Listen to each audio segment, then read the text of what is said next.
The CEO Circle was actually Misty Tieman's idea, our vice president, and she said there's got to be a way for us to recognize the people who go above and beyond every single day. The CEO Circle means to me really bringing a new level of service to the concierge world. Anticipating everything that somebody could possibly want. Period.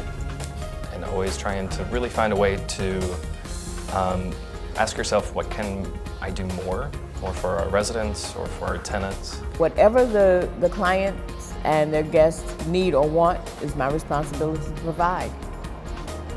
And honestly, I don't think of that as going above and beyond. That's just what a concierge does.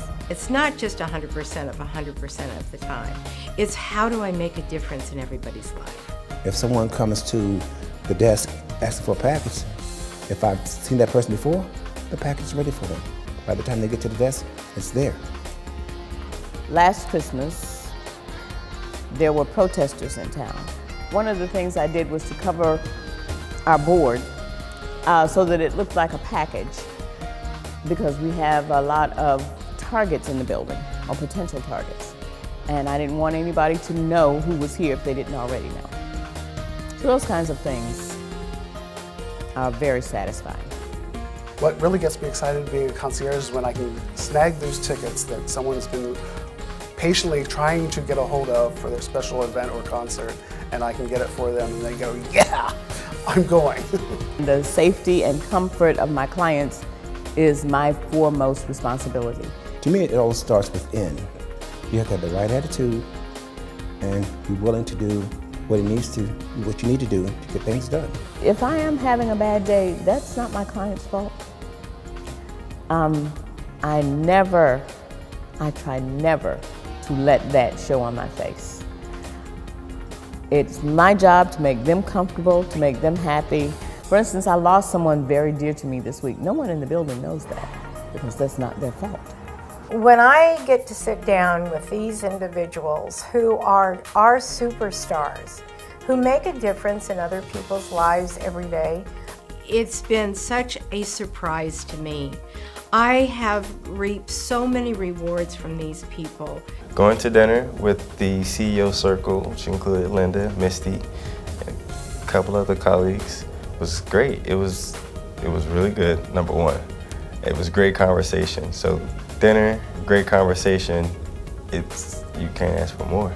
Probably the biggest benefit was to have had the owner of the company, and the CEO and the vice president show their appreciation. It was one of those times that somebody pretty much gave you an opportunity to pick their brain, and you'll cherish it forever. It's been such an incredible experience to be a part of sitting down, having dinner, and talking with these people, because they're the ones who are making the difference. They're the ones who are growing our company. When you become part of such a select group, whether that was your intent or not, you become a role model. People are looking at you. So now my responsibility is not only to my clients, but to the other concierges at Capitol Concierge. For once in my life, I can actually say I'm proud of not only what I'm doing, but I'm actually bringing some good to the world. Every one of our employees can be nominated and inducted into the CEO Circle. And the way you do that is to get noticed. I've talked a lot about there's no atta-girls or atta-boys for doing your job, for meeting our standard. That's what we do. That's what our clients expect of us. But if you want to be in the CEO Circle, you've got to do things that others don't do, meaning that you're proactive, you open doors, you think about things. It may just be stand, meet, and greet, but you never know whose life you're going to change because of greeting them and smiling and maybe making their day, whatever that might be. So always trying to be your best and then stepping it up one more notch. Concierge means keeper of the keys. We are the keeper of the keys. And we're the ones who tell people, yes, you can come in, or no, you can't, but also come in and let me take care of you. I'm counting on seeing you at dinner